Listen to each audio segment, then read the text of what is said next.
I'm gonna show you in this video how you can slow down a video in Davinci Resolve.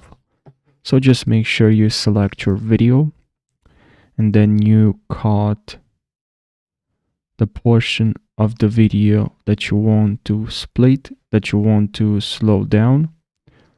So we can click on here to split, or what I like to do is to click on Ctrl+B. Now select your video, that portion of the video or the entire video if you want to.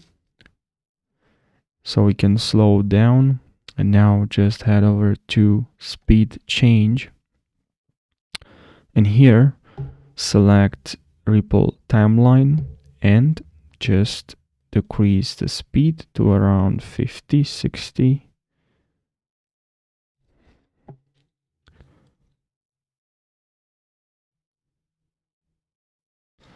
Now, if the video is not really, it doesn't have like a flow, it's kind of like choppy, and you don't like the way the slowdown looks like, click on retime process and select here optical flow.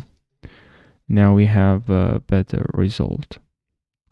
I really hope you found this short tutorial helpful. Thank you so much for watching, and I hope you're gonna have a fantastic day. Take care.